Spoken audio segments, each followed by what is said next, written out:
كتاب التوحيد باب فضل التوحيد. حديث فلو عن عبادة بن صامت رضي الله عنه قال قال رسول الله صلى الله عليه وسلم من شهد أن لا إله إلا الله وحده لا شريك له وأن محمدا عبده ورسوله وأن عيسى عبد الله ورسوله وكلمته ألقاها إلى مريم وروح منه والجنة حق والنار حق أدخله الله الجنة على ما كان من العمل. أخرجاه. بسم الله الرحمن الرحيم والصلاة والسلام على نبينا محمد وعلى آله وأصحابه وسلم تسليما كثيرا. سبحانك لا علم لنا إلا ما علمتنا إنك أنت العليم الحكيم. أستغفر الله الذي لا إله إلا هو الحي القيوم وأتوب إليه. اللهم انفعنا بما علمتنا وعلمنا ما ينفعنا وزدنا علما. بي العمشاسوية إجريا باكلاني كمناني أني بيناني أني ناني شهر الجمادى الأولى من هجرة سانكالو دورنا بيسونيو مغاني شغناي ميلادي نصارو كجاتي بافولا أني مغاني فولا سانكالو تاني فولانا بيسونيو مغاني فولاناي أمبي دورا بغو مسجد الرجاء وأمبو كنو درسوبي شيخ الإسلام محمد بن عبد الوهاب أكا كتاب صره كنو كتاب التوحيد. عن عبيدة بن صامت قال قال الرسول الله صلى الله عليه وسلم قد سمعنا عبيدة بن صامت مالك جكبوما كو لك تشيد لك ترونا كسباكا أكو من شهد أن لا إله إلا الله koni mogo min sere ya la ka fo bato fensite min ka bato ye tiɲɛ ni ala kelen pewu tɛ. Ala kelen pewu ale de bato ye tiɲɛ ye jɛɲɔgɔn t'a la. wa anna muhammadan abduhu wa rasuluhu i seereya n'a ye fana ko muhammadu ala ka jɔn de ye ala ka ciden dɔ. Derisu tɛmɛnen sarahu dara ni yɔrɔ de la. wa anna isa abdullah wa rasulu i seereya n'a ye fana ko isa fana ala ka jɔn dɔ ala ka ciden dɔ. ala ka jɔn dɔ an ye min fɔ muhammadu rasulullah la an b'o ɲɔgɔnna fɔ isa fana ta de la. abudu la yubadu wa rasulu la yukajjabu. isa ala ka jɔn de a tɛ bato fente n'a bɛ bato ciden de fana a tɛ galontigɛya. mais isa ka kibariya ale ka sariya min n'a y'an ka sariya ye ɲɔgɔn sɔsɔ o sariya bato de tan kan. diferansi min bɛ isa wanna isa abdullahi wa rasulu diferansi min b'a ni ciden ta ɲɛ ciden ka sariya an wajibilen do ka tugu kɔ. mais isa ka sariya min anan ka sariya min bɔra ɲɔgɔn kɔrɔ a tan kan ka tugu sariya kɔ. parce que mɔgɔ minnu tɛmɛna an ye u ka sariya ko u bɛ tila ka taa tila yɔrɔma saba. mɔgɔ minnu tɛmɛna an ye parce que sariya ye ɲɔgɔn tuse dɛ fo an ka sariya nana sariya bɛ tuse. donc an ka sariya mɔgɔ minnu tɛmɛna u ka sariya min n'an ka sariya y'a sabati an b'o kɛ an bɛ baara kɛ n'a ye. nin ye fɔlɔ ye. mɔgɔ minnu tɛmɛna an ye u ka sariya min a y'an ka sariya sɔsɔ an bɛ baara kɛ n'an ka sariya de ye an ta baara kɛ ni mɔgɔ tɛmɛnen ka sariya ye n'a y'an ta sɔsɔ. nin ye filanan ye. sabanan u ka sariya min an takuna maskuta anha fi shari'atina an ka sariya ya maku ala. mɔgɔ tɛmɛnenw ka sariya min an ka sariya ya maku ala aman bali ala amanya mariya kanka ke donc ni yoro usul tigu ye nyogon soso ala ulama ul usul ye nyogon soso ni yoro la do ko ambake do ko antake nan ka sariya makumina antake do ko ambake me kuma sahlenye munye sariya do anye nan ka sariya makku mogote menun ka sariya minna sariya de do awnye o della ye munye ulaika alladhina hada Allah fa bihudahum muqtadi tuma me ala ye cidon fo akun nunun de ewa mogoye ni ala yu kanda ewa muhammadu fana ka kanda nunun ka kanda sirai aya wore kunala ko laqad kana fi qasasihim ibratun li ulul albab tuma me ala ye cidon ka kibariya fo ako cidon ka kibariya min fulen ka qisa munun fulen nyenye jate mina bala hakilima kelen kelen donc ola sariya munun temena anye nanka sariya ya makumin nan sariya do anye ambe barakena bo isa ka ko mogo kera fam fulaye mogo dowe ulu kera fam fulaye isa kola yahudiyan anin nasara yahudiyan ulu ye isa galontigaya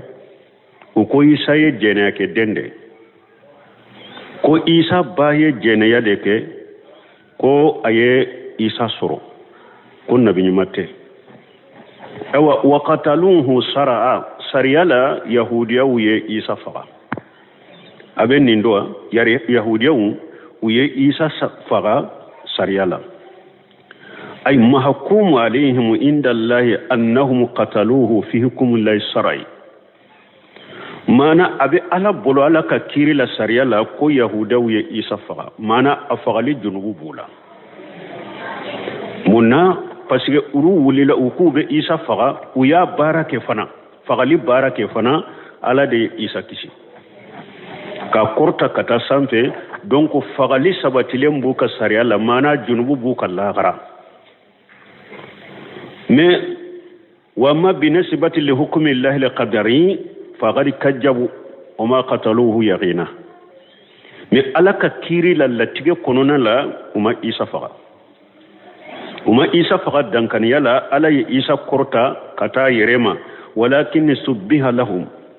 faqatalu almusabbih lahum wa salabuhu isa yere tara sanfe ala isa ka saurana kam misaliya bila dodeka uyode mina ko ode pani ko faga me isa ma faga me isa ka fagali junubu buka lagara me haqiqala uma faga parce que ko inna qatalna al-masiha isa ibn maryam munna ko uya faga sariya parce que yahudiya ko isa maryam denke ko anya faga donc sariya la fagali junubu buka me haqiqala alaka kiri kono alaka latige kono isa ma faga wama qataluhu yaqina ala yorodo fo ko dankaniya la isa ma faga me sariya la fagali junubu bula me haqiqa la isa ma faga donc ninya yahudiya wuye ulu ye isa galontige ya ulu ko jena ke dende do ko abba ye jena de ke aya le soro ko nabi mate ko ulu ya faga ka soro ngalondo ma faga jama kulu fulana nasaraw ulu fana dante mina isa ka kibariyala ulu ko ala ka dende do yoro do la ko ala wuye sabade ko isa ala de maryam ala de maryam ala de isa ala de wajaluhu ilaha ma allah wa kajjabu fi ma qalu donc ye isa uya ke bato fenye kafara alaka uye galon tigenina donc nin jamakulu don faratura isa ka kibari la minye yahudiya uye jamakulu fulana nasara ulu dante mena isa ka kibari la mais minye anka aqidai kiden kam manto ahli sunna wal jamaa minye anka aqidai fa nashhadu annahu abdullah wa rasuluhu ambe serana ko isa alaka jonde ate bato kiden do ate galontiga wa anna ummuhu siddiqatu abaye cinyatigi musode komi ala yere yanke bare nay cogomi siddiqatu muso do muso min ye tiɲɛtigi muso ye muso min ni ala y'a ɲɛfɛla tanga ka bɔ jɛnɛya ma wallati ahsanat farajaha muso min ni ala y'a ka ɲɛfɛla tanga isa ba ma jɛnɛya kɛ muso tangalen do tiɲɛtigi muso de do donc ni a fɔra ya sisa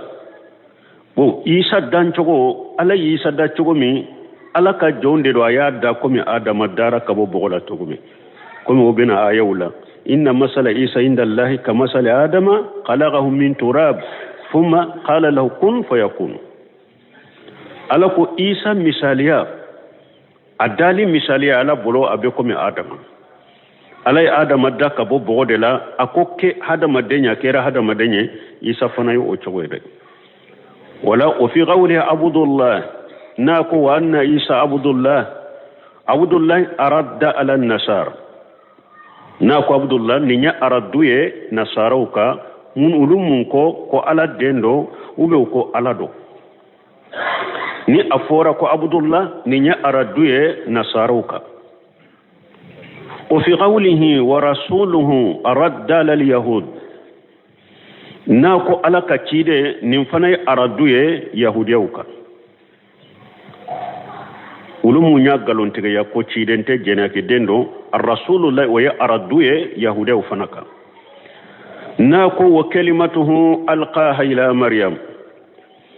ko isa ye ala ka kuma de ni kuma min bilala ka ta maryamu ma mais ate isa te comme ala ka kuma min fule qur'ana ala ka mankutu do yoye mais isa te ala ka mankutu ye mana ikisa kera hada madenye ni ala ka kuma de mana kun fayakun isa kera ni kunu de mais kunu yere isa te kunu ye de ala ka kuma te isa ye de parce que ala ka kuma ye ala yere ka mankutu de isa fana ye danfen de isa kera ni kunu de me kunu yere isa yere te kunu ye kun fayakun a kera ni kunu de me kunu te donc nu ko ala ka kuma donc ala kuma na de ko aka ke a kera me ala ka kuma yere te isa wada to ko kalimatuhu alqaha ila maryama parce que isa danfen de hada madende do ودياتو ألاكو إن مثل عيسى عند الله كمثل آدم خلقه من تراب ثم قال له كن فيكون ألاكو عيسى كم مثاليا الدالي على بلو أبيكم آدم مثاليا على آدم دا كبو بغدلا أكو كي آدم الدنيا كيرا آدم الدنيا أو عيسى فنا يودي ألاكو أكاكي آدم الدنيا كيرا آدم الدنيا ألاكا كما يريت عيسى وعيسى عليه السلام ليس كلمة الله isa te alaka kuma ija inna kalam allah wasifu qa'imu bihi la ba'inu minhu parce que alaka kuma yere o yemman kutu de ni abe alala o tigelente kabo alala amma isa fa huwa jatu ba'inatu an allah subhanahu mi isa jati de do hada madende do ale tigelendo kabo alala masami senalendo yajhab wa yujiu wa yakulu ta'ama isa beta abena abe dumuni du donc ala fana ka kuma ye mankutu da be ala yere de la abe ala yere da me aywa isa fana hada madende abeta abena abe dumuni ke donc ala ka kuma te isa de isa kerani ala ka kuma de wa alqaha wa qawluhu alqaha ila maryam alaka kuma da mu isa na ya bilaka ta maryamu ma kuma juma kun fakana laysa isa kun walakin kana bikun nin kafam akera ni kunu inde me kunu nyirete isa wa kalma wa qawlu alqaha ila maryama wajaha ilayha alaka kuma do aya bilaka ta maryamu ma kuma juma kun fayakun كما قال تعالى إن مثل عيسى عند الله كمثل آدم خلقه من تراب ثم قال له كن فيكون ومريم عيسى با من فلان مريم ابنة عمران نينت موسى بالما موسى يده musa ni haruna balima muso te ni maryama parce que do fana o yo soro parce que maryama fule ale fana fa to de imurana musa fana fa to ye imurana bo abe fo maryama kama kutula qur'ana kuno ya uta haruna ko haruna balima muso donc ni yoro munu fule kake ni musa maryama fa to ani musa fa to kera kelenye afora mafana ko uta haruna balima muso ni nye do mina ulu jatela musa ni haruna ka balima muso de maryama ote ko kelenye musa maryama fa ani musa fa imurana ufaude benna tokola me kelewunte bo ya uta haruna fana min fora ciden ka hadisa do nana akubban salanka ulu tumbu dawun tokoda ukan nabi nyumawla utumbu dawun tokoda ukan nabi nyumawla donc haruna togoma do de ni nyenu mi nye maryama balimake mais musa balimake haruna te donc mo kan nunu famu utumbu na mi nyumaw wala ko haruna donc ninka famu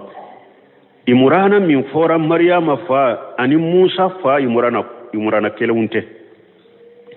nun ko ya uta haruna na aya kono musa balimake haruna te ni nya haruna werede wa ruhu minhu isa yen ninde nimmi nya maria bora alafe nimmi na nya maria bora alafe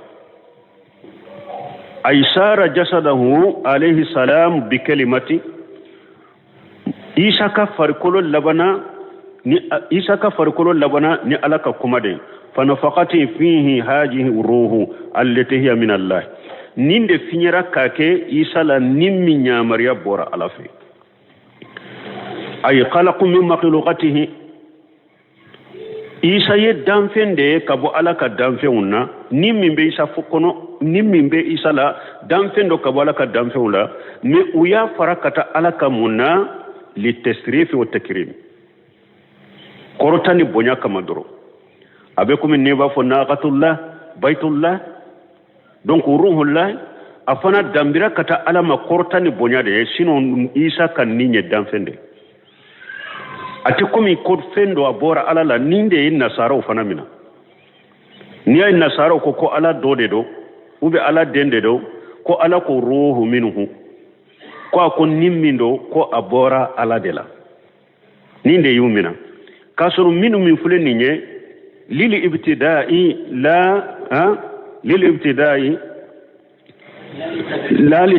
la litabuidi lili ibtidai la litabuidi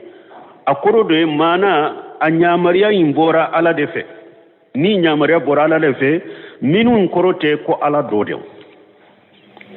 minun korote ko ala dodo donc ninde nasarumna sinu ni yalaje nko qur'ana ya aya dobe na anko sasa ni nasarau tara dilonina ko ruhu minhu ko ni ay wuluko isa ala dode ko ala ko ruhu minhu ko nimmindo ko bora ala iredela ala dode do ko lu ode atolu ko ala dodo uli min ke tebid li tebid kasoro salente nko ala ko qur'ana kono wasaqara lakum ma fi samawati wa ma fi al-ardi jami'a minhu ala mo fo ala ko fiŋo fembe sankaba wolon fulala fiŋo fembe duma kolon fulala ne ala ya be kolo awye jami'a minhu yala ambe se ka fo telefona ala doyewa sankaba ya ala doyewa duma kore ala dodewa iru ye ala doye ese ko be se ka fo la unyamare de bora la fe wasaqara lakum ma fi samawati ma fi jami'a minhu fiŋo fe nema be sankaba wolon fulala nema be duma kolon fulala ne ala ya be kola wuye abe kololi nyamare bora ne ala de fe donc uruhu minhu wa uruhu minhu la nyine ninde isa kan ni a nyamariya bora ala de fe ni ala ye ni nyamariya ko akado isala la nyine ninde donc men na linete ko ala dodo ni nye araduki nasara kan ni aya be araduki nasara ka nimbe komi ni ala ko tahir baiti li taifina yesgamba fo alikaba ala ya alikaba dambe kata yirema nanko ewa uruhu minhu ko ala ya dambe kata yirema o kalimatu alqaha ila maryama ni mo tara nasara tara dilo ni subhawla na ko kalimatuhu na ya dambi kata yire ma dambira kata alama ni bonyade abe ko ni ala ko watahir baiti litaifina ni ala ko ayenka so seneya tawaf kelawye ani naqatallahi wa sughyaha ala kanyame aya lami donc uruhu minhum min fulaniye fa idafatu hajihi ruhi ila allah min babi idafati al-makhluq ila khaliqihi tasrifa dambili min fulaniye uruhu minhu adambili min fulaniye kata alama ninye de ka danse ka dambi kata adam masama bonyakama mi ate komi adodo odi ato ala ya yira isa ka jonya yira ya wala inni astafaituka lan nas bi risalati bi kalam ako isa ne yi sugantiya hada madunka ninka cidenya kike cidenya aniki ikuma nyogonya donc ninka famu ya isa kola anko mo fula dante munna alay isa kibariya kere cidenya isa kibariya kere ya kafo ni hadisa kono fasamanta wodobe isa bolo odoye munye isa ye barake ni kitabu sabai aye barake ni tawreta ye a barake ni injila ye abena barake ni qur'ana jinyalaba isa be jiga be ke ciden kam mantonde wori ato don ko do ye nyogo so yala isa ye seba ube sebate parce que alat e wa ciden tale sanna yelela ani isa ye nyogo nye isa ye cidenye donc jinyal laba fana abe jigi ka barake ni ciden ka sunna seba do be sebate ko parce que ay cidenye o so solibe don ko bolo donc jinyal laba abe jigi isa be jigi abe barake ni qur'ana isa liman yarni musa ye ciden fula isa limananu musa ananka cide sallallahu alaihi wasallam ay barake ni kitabu sabai ay barake ni tawreta ay barake ni injila abina barake ni qur'ana jinyal laba wodiyato afora wodiyato donike bawo ciden yere temenen ko fe nube e wa ciden kam manton fasamanta fo do ba fo konni isa jigina ko ciden kam manto be isa jate ciden kam manto la ko ni isa jigina ciden kam manto ko isa de kausana be o ko fi abubakar ko na jigina parce que na jigina be ke ciden kam manto nde ko ni ciden jigina isa jigina ko ciden kam manto isa de be ke fasamanta soro parce que ale ciden asagira ka ke ciden kam manto ko ale be fasamanta soro abubakar ka wala ni isa ko ni borala ciden kam manton la ani manton temene ni annabi nyuma ni ciden boray jamakulu bora jinya kono abubakar kausana be ni ciden ni nabi nyuma bora la jamakulu bora jinya kono manton bora jinya ko abubakar kausana be o de lay munye kuntum ghayra ummati ukhrijat lin-nas ala ko ciden kam mantawde manton ka se hera may manton min jamakulu ne ya bomu go yed jinya kono ciden kam mantawde kausana be bon ni ciden kam manton kausani jinya mo be yen ni ciden ni nabi nyuma taala ciden kam manton fana la jon kausana be abubakar siddiq donc la jinya ni nabi nyuma ni ciden bora la jamakulu bora jinya kono abubakar de kausana be o kofe umaru o kofe usmana o kofe ali ibn abi talib qawluhu adghalahu allah li janna ciren ko ni mugumi ni yen nunu fonni chola fe munun fule uberata bunu sami te ka sayna akoy be do arjanna kono mana e sereyara la ko bato fen site min ka bato cieni ala kelempe wute i sereya la ko muhammadu ala ka jono ala ka cidendo i sereya la ko isa ala ka jo ala ka cidende do ala ka kuma de do na ya bila kata maryama minye kun fayakun an uruhu minhu nimmin be mu isa la nyamare bora ala de fe ni mu min dara nonuna iddu sukun kono ko ka barake ko kala siddu sukun kono adqalahu allah li jannata ko ala bido arjanna kono على ما كان عليه من العمل وبودته أدخله الله للجنة على ما كان من العمل وعلى بيدو الجنة كونو يكبارا كيرا تشوتشو ni bara nyuman de bi bolo ni nunu koni sabatera i bolo ye bara kinu be do arjanna kono ni bara jugman de bi bolo ibe do arjanna kono akhrajahu bukhari muslimu ye hadisa imbo na ko ibe do arjanna kono hada madde arjanna doni ye chogo ya fulade idghalul janna yanqasimu ila qismain arjanna doni be tilakata tila yorma fula al awwalu idghalul kamil lam yasbiq bi ajabi liman atamma li amal arjanna doni chogo ya fulo ni hadisa kono na ko ibe do arjanna kono ka baraw kera chogo chogo ikabaro kera nyuma ibe do arjanna kono bara juma de yere bolo ni seru kuma ni tauhid ko ni sabatire bolo ibe do arjanna kono sanan kaso yoro ma folo ni hadisa ye munya e wa munyiranna parce que ambe bonda minna tauhidi afasamantia ani tauhidi ka junubu yafa anto de lawa donc ni hadisa ufula be ni hadisa kono ni hadisa ye tauhidi fasamantia yiranna ni kuma nunu sabatire bolo ibe do arjanna kono kele fulana aya yirna alama kana min al-amal bara sugu bi bola nyuma na juguma ni nya yirna ja ni tauhidi sabatire bolo tauhidi be ka junubu yafa tauhidi arjanna doni sababu ya hadisa ina kele fulana tauhidi be ka sababu ki ka junubu yafa parce que ko alama kana min al-amal bara bi bolo donc menni akoy be do arjanna kono ka baraw be togo nyumando jugmando arjanna doni ye togo ya fulade togo ya folo mogo min ni doli da falimbe kiye doli min ni ma la jabanye oye mogo obeke mogo jumaye mogo min ye baraw dafa mana e ka tauhidi eni tauhidi haqiqa sera alama ala yi wajibu munum bini kayile alaka wajibu ke ala yi fe munu haramu ye kayi utoy ikisra hadamade hakewuma ni akwala bi edo arjanna kono ni ka tawhidi kerani nchogo de la ebe do arjanna kono depuis mo folo munum be do arjanna kono tella jabata sumala wayde min tawhidi dafala ina sera qiyama keneka alay wajibi munum bili ka wiuke alay ko munu haramu e bolo yu toy ikisra hadamade hakewuma mana kabaira junubu may bolo ala soson kabaira junubu uluma yey bolo tawhidi dafara ye ala ka wajibu ke iyere kolo shi kabaira junubu may bolo ini haramari hakema se damfi hakema se qiyama keneka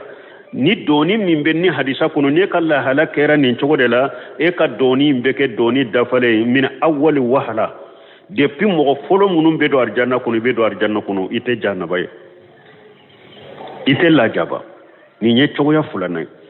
asani fulana idqalu naqis masbugh bi ajab liman naqasa al amalu fulana arjanna doni chogoya fulana tawhidi tigi bolo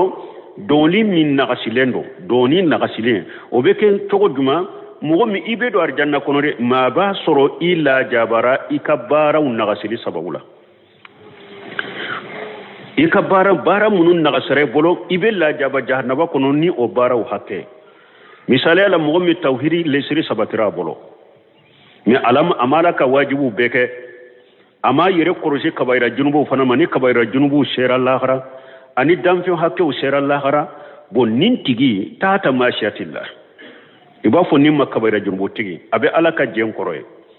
imma ala na ya fama ka junubu la ala na do arjanna kono depuis mo folo munum be do arjanna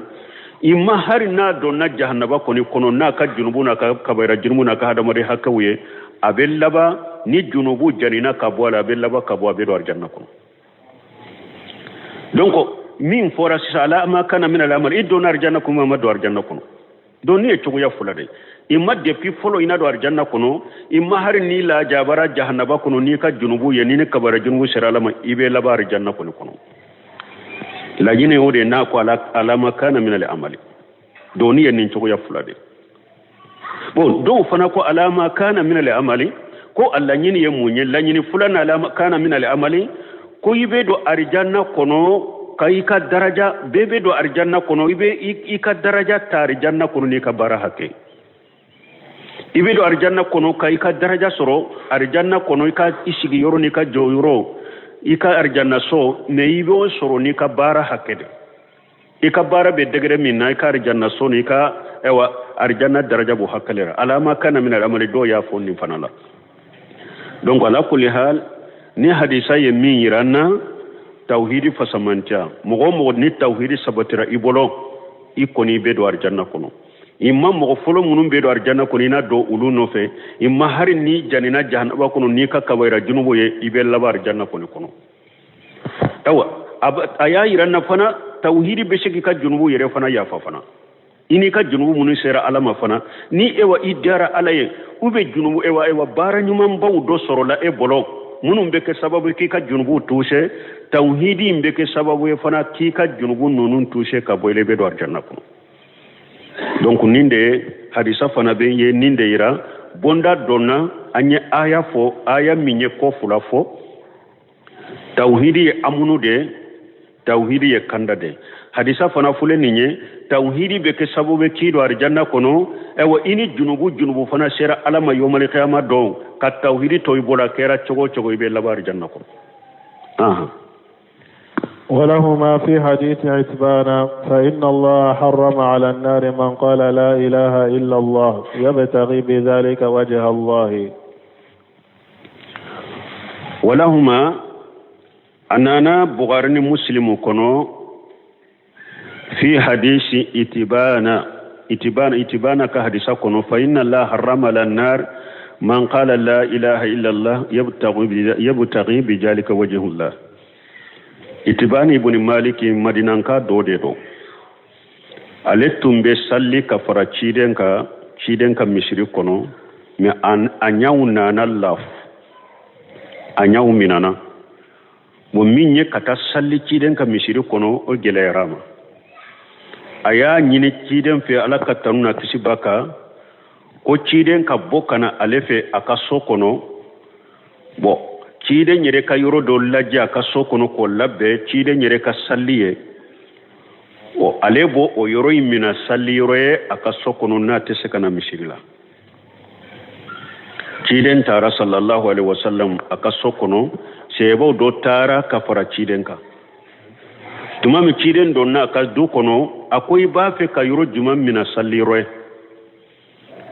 aye abolon nye siro do na koya ciden sallirai sallallahu alaihi wasallam arakan fula salli nafila sebo safara akofe asallira nuye o kofe ciden shigira ka dumuni do makono na ye dumuni to bi ciden sallallahu alaihi wasallam tuma mi ciden ni sebo tara ka sokono salli mbanne ciden tumba fe kasage ka bo ko ay nye dumuni do tobiye mo ciden ni sebo shigira ukera ubake kanyo hakili jigi uyeche do fo ba fo maliki bun doxim uyo kofo parce que itiban ka sigi nyogo benana sokono tumamu ya do ko ciden nana ka sokono ni sebo sigi nyogo benana mais aka sigi nyogo debo ko maliki bun doxam o mana o do ko munna maliki bun doxam mana do yo kanto ko munafaqi de do ni ya ile ma yin kene ka munafaqi de do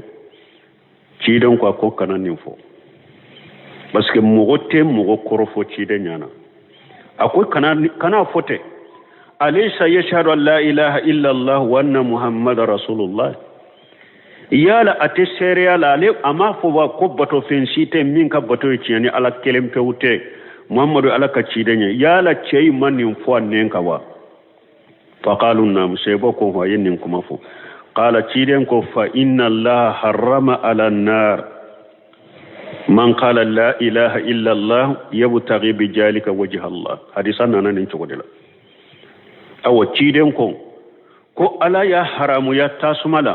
مغو ناكو لا إله إلا الله باتو فين سيتي منك باتو تيني على كلم فوتي ni la ila la foli na tigi be ala jati fana de nyine naye abi ala nyedaw de nyine naye fo ala ba tigi haramu ya tasmama donc nim fana ayem munyira tawhidi fasamantia ani ko tawhidi abe junubun aba yafa tawdi fa samanta yaran la ilaha illallah ciden ko ni mo yafu ni be ala jati nyini nay e fari kolo haramu yara tasmama junubu bi bolo choko donc ani hadisa nya na hada madde an kan mo minana ka jahirude mo ka kene mala yenyuma minyira aunna an ban jigin na nyanaye ka jate mina mo nyuma de eta dusukun kono ala de ba dusukuna kodo amma min bange kana ke oye arisa imboy ode iranna an kan mo minanu ka jahiruye munu nyu dusukun ye an ka dusukun ko to ala bolo bon ni hadisa min fuleni yabtaghi bihi wajhu Allah do be sa ta dilo nina an ko nin delela na nyogona fule unu delela wore de be fara nyogonka ni mo min ko la ilaha illa be ala jati nyini nay i haramu yarata sumama yala ni mo min be ala ka jati ne ala ka nyeda nyini ni la ilaha illa Allah yo be salli toyewa obe ala kutakewa obe mushrikiya kewa oba jijade la ilaha illallah saratu yeminye la ilaha illallah koro minye obonde nyini la ilaha illallah mana yo minye aba nyini la ilaha illallah ya bila mina boke la ilaha illallah abali mina abotoyede la nyini bodeka men ni eko la ilaha illallah inenka me eko ete salli alaka wajibi ituoke ala yemuno haramu ya sunu tile ibodeke ko ni la ilaha illa fodoro inen ka ko barna ko ciiden ko ni mo la ilaha illa fo ko ni be ala jati nyini nay ko tasuma haramu yarima ibe cinyakawa ite cinyaka de fo ka bara de ke mo site la ilaha illa fo ni ala ka jati ni ala ka nyedawye ko obe ala ka wajibu toy ube abe kabaira junubu ke ka ala soso ube abe mushriki yawke ube abe munafiq yawke mo site la ilaha illa fo na be ala jati nyini nay donc ni ate barake ni la ilaha illallah donc ni hadisa worew de be nunun dafa foyi ka bara de ke odi aton ko wahabu ibn munbahi do ya nyinin ka laysa la ilaha illallah miftahu li janna ko iska la ilaha illallah te arjanna ka kile akun walakin li kulli miftahu asnan fa ija jita bil miftahu lahu asnan futiha lak wa illa fala akun la ilaha illallah di arjanna kile akome kile be nyunde bala nini kile nana nyumbala abe dayeleye lakinni man ata bi miftahi la asnana lahu la yaftahu lahu akome ni mo min nin wa kile nana nyintala otar janna dayelede otar janna dayelede donc la ilaha illallah ka ala jati nyini naye akore munye ala ye ko munum bilika ika wulukede ala ye wajibu munum bilika ika wajibu ke ala ye ko munu haramu ya iku toye minya hadamade hakkewye iki yore kolosuma donc ni mo min ka la ilaha illallah kera nin chogode la ya haramu ratasuma ya haramu ratasuma donc kala ila fo idala dro barate otede ode yato o fil hadith raddal al murji'a wal qawarij wal mu'tazila ni hadisa ye araduke jamakulu sabaka jamakulu foro oye al murji'a ulutilale ndo katatila yoromanani de murji'a utilale ndo tila yoromanani murji'a hakilina be jamakulu mina jamakulu nani jamakulu foro jahamiya uluko ko ewa aqida ye minye limaniya ye minye huwa al-i'tirafu bil qalbi faqat huwa an ya'rifa Allah fi qalbihi al-ma'rufa fi al-qalbi faqat ninye jahamiya ko limaniya minye ko eka dusukunka ala dodoro ko ala be dusukunka ala dodoro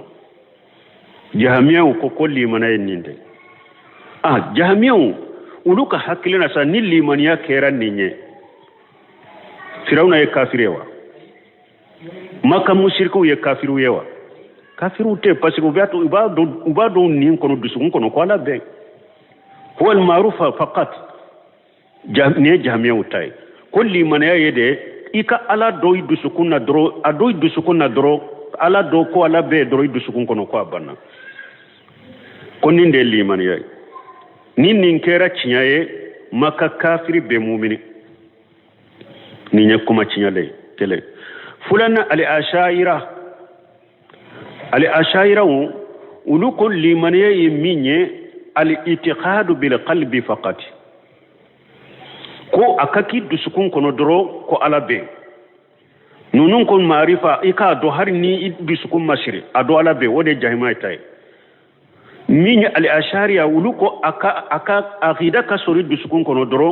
ko alabe huwa itiqadu bil qalbi faqat ni hari kana kuma nay mai hari kana ke waleke men ni dusukun dale mbala ko alabe ya sirilembi dusukun kono ko alabe ko ye mu'mine al ashaira donc ni ewa munun fulen nunun fanaye wala firawuna ala ko wajhadu biha wa sayqadantuha anfusuhum julma wa ulwa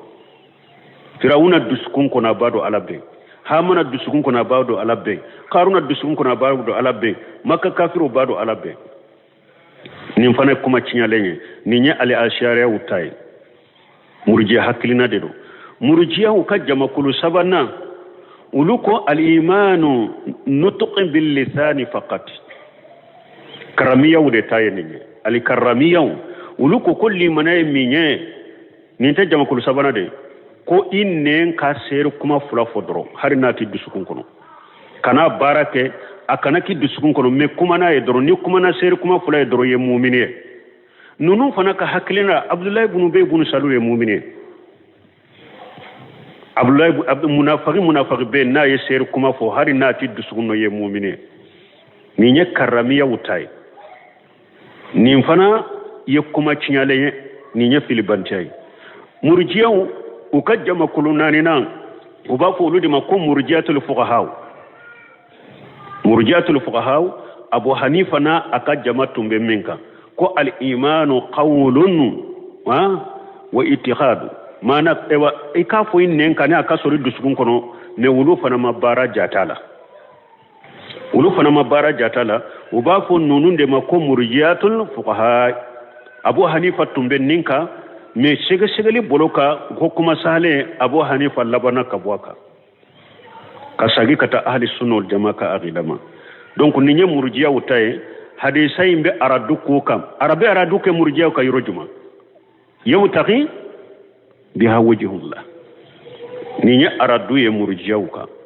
parce que la ilaha illa folite wasake foi kala jatini ala nye dawde nyine naye ayi bila minna ka kere akibali minna ka toyre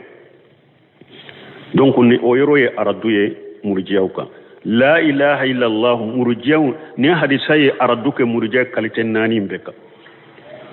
foi ika kuma na inen kade akasori dusukun kono ika kewale deke abe jidi ni ala bato abe nakashi ni ala soso donc ni famura ni nya murjiawte hadisa nya aradukuka la ilaha illallah foli da kuna te wasake fo akasori dusukun kono fo sufe ufana ka baradeke yew tagin bi zalika wajh allah yuninde wal khawarij aradu ya khawarij yurujuma khawarijun parce que ulu fana ko ni ko la ilaha illallah ko ewa kabaira junubu tigi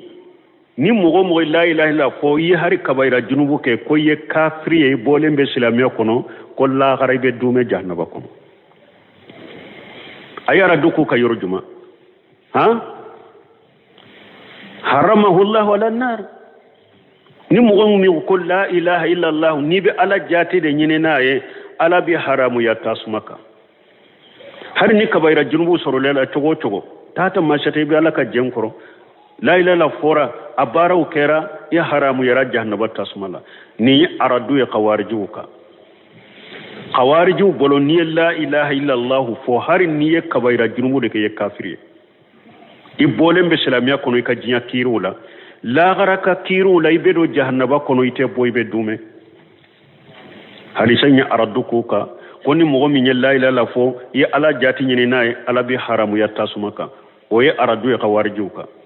kabaira junbu tigi imma alana yafi ma yomal khama do ani do arjanna kono kasura mila jaba ube hari ni la jabara jahannaba kono ibe lawa kabo katar janna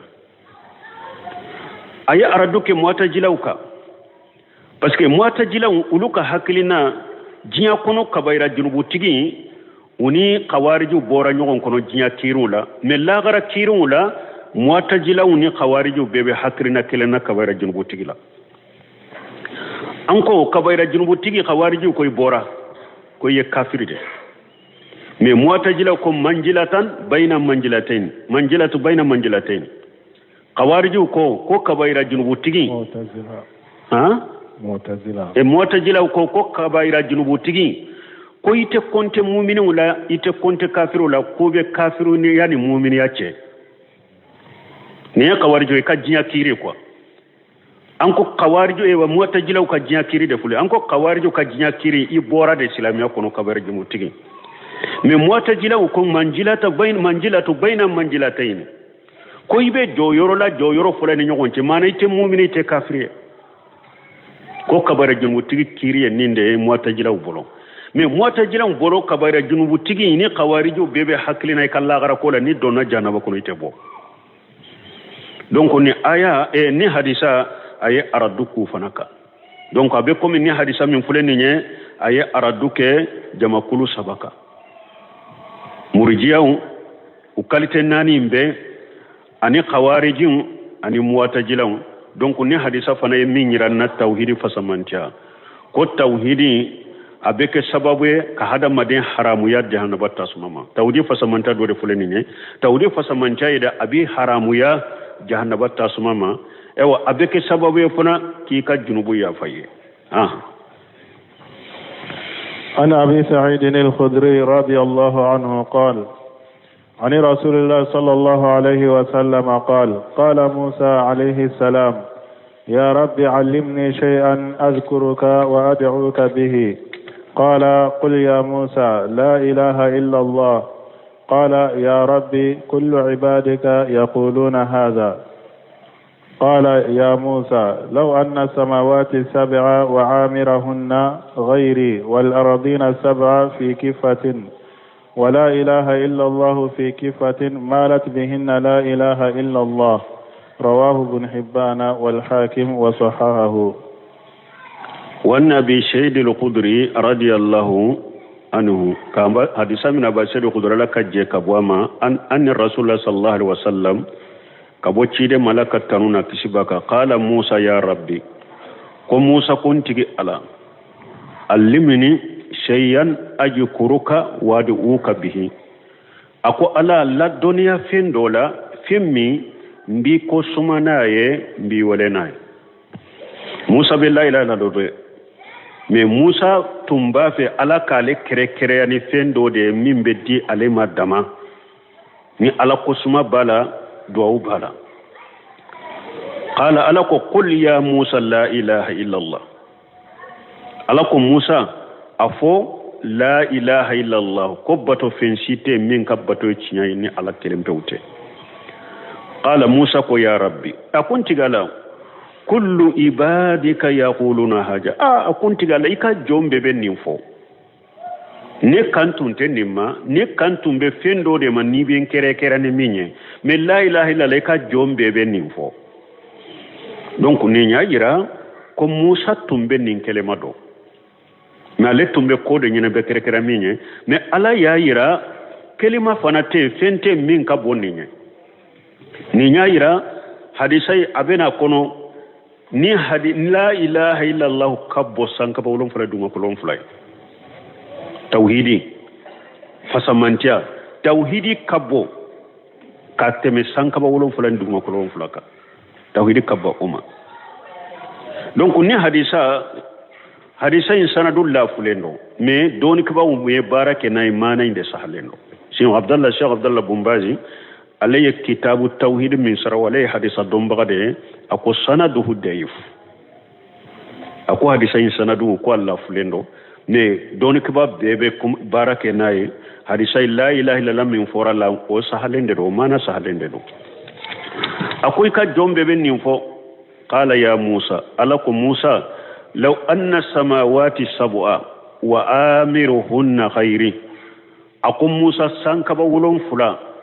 ani fengo fembe sankaba wulon fula na ninne ala yeren taala pasara de kaboni fembe fen kabana ka konona fembe ninni ala yere taala wal aradina sabu ani duguma kololon fula fi kifati ni yudo mijane fandola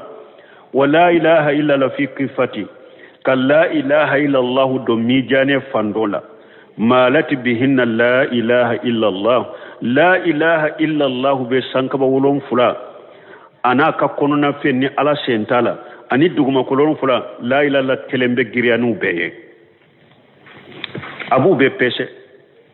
ni hadisa rawahi ibn hibban wal hakim wasahu nin kelma ye munyira wa anna ni yaminyira na wa anna la ilaha illa allah a'jam min as-samawati ma fihinna la ilaha illa allah de kabbo fingo fembe sankaba wolon fula fingo femba kono ni ala taala la ilaha illa allah kabbo na boye لأنها تميل بهن وترجع بس لا إله إلا أبي جنينوية أبي جريا كتموكا فدل ذلك على فضل لا إله إلا الله وإجمها نين لا إله إلا كفص من جايرنا أنا كبونيا ولكن لا بد من الإتيان بشروطها متوسر أمبسا كوكلين دكالة لا بد أن لا إله إلا فص من جايرنا فلان نيكان أنا كسرتو يده أما مجردا أن يقولها القائل باللسانه مفوبغا كافوني نيني درون كاسورة سرتوتي فكم من إنسان يقولها لكنها عنده كريسة لا تساوي شيئا هذا مدين جولي بالله إلا لفو من لا إلا لاني هاري شيت كلنيا بولو هاري أني شيت كلنيا بولو نعم مكوتالا لأنه لم يقولها على وجه الذي تمت به شروطه parce que malla ila la fo chogo minni akasaratu dafalen bala wan tafati bihil mawani ama saratu fo saratu munu ama ay ko munum be balili ko munum be munum ba bali ala soso ma malla ila fo ni uluye donc la ila la kabbonya min fulene nyen na kabbo kateme sankaba wolon fula na ka konona fenka ni ala sentala ani duguma kolon fula ni la ilaha ka grinuye aka bonuye woyede ni minya fona kasaratu yede ye barakena ni ala ni ciden ko le aradina sabwa duguma kolon fula donc ni nya yiranna ko duguma kolon fana ye duguma kolon fula de qur'ana kono akacha ala qur'ana aya wiya fo ka perepere latige ko sankaba ye wolon fula de aya chaman nanona wallahi khalaqa sabwa samawati onana aya kono ala de masay na ye sankaba wolon fula da sankaba wolon fula foli qur'ana kono o chayara ne duguma kolo wolon fula ma fo qur'ana kono ne afora yuro de raka isara ke katama huwa alladhi khalaqa sabwa samawati wa min al-ardi mislahunna ala de masay nay sankaba wolon fula da duguma kolo fana ya nyuguna de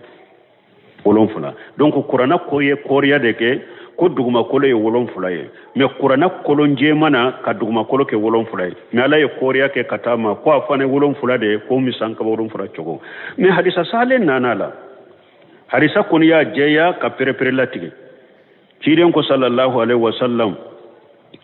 man jalaman qida subura tuwihu yawm alqiyamati min sabu radina ciiden ko ni ye mugo tonyo aka dugu kolo ka tonyo ka suburnya kele hakke mina ka dugu kolo la ko yawm alqiyamati do suburnya kele hakke iye hakke mina tigi bolo o ba tige foddu ma kololon fula ka diro kanna sabu aradina donc hadisa nana ka jeya ko duguma kolo ye wolon fulade me qur'ana aya ye koriya ke katama donc odi yato ewa hadisa kono ya wala aradina sabwa ni hadisa yere wala aradina sabwa ani duguma kolo ron fula donc ni hadisa wore ulu ya jeya nye kanna sunnati ko duguma kolo ye wolon fulade me qur'ana fana ye koriya ke katama donc ni fana ewa la ilaha illa allah ko fula bala ko fulo ja la ilaha illa allah jikiru de do ko fulana ja la ilaha illa allah du'u do nin ko fula be la ilaha illa allah jikiri do du'u do parce que ala Musa ko ala made la dunya kumala ndi ko sumani minyani ndi wole ni minye ala la ilaha illallah do fo parce que mun la ilaha illallah fora ko akera duawuye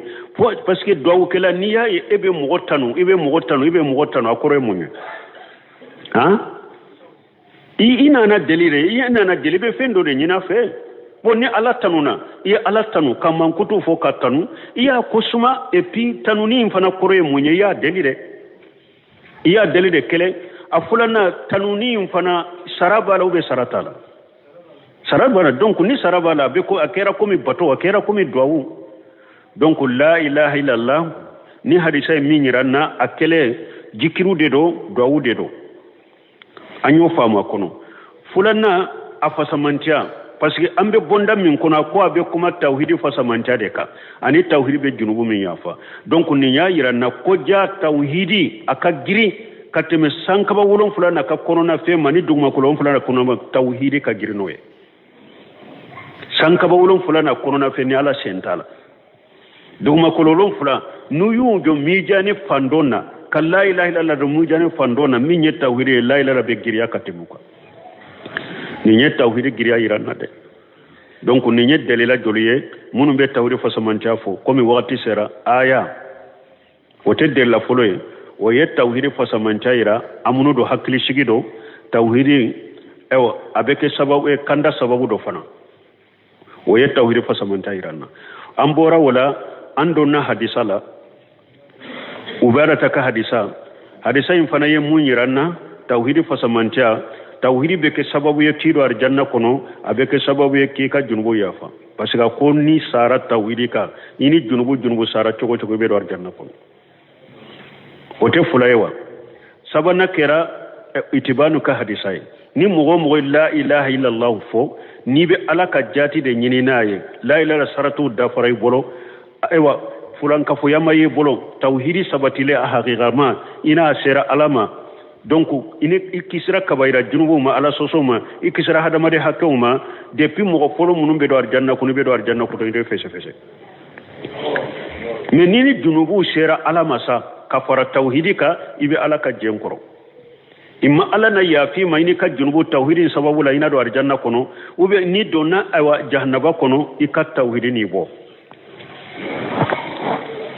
wote uberata ninye ewa della jolinay saba della nanina anyota Musa tauhidi fasamanta donna Musa ka hadisa kono jonna amafula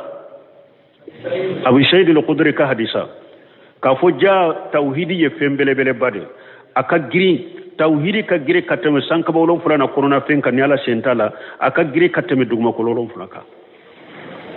donc ala ye ewa wakati fana baya bi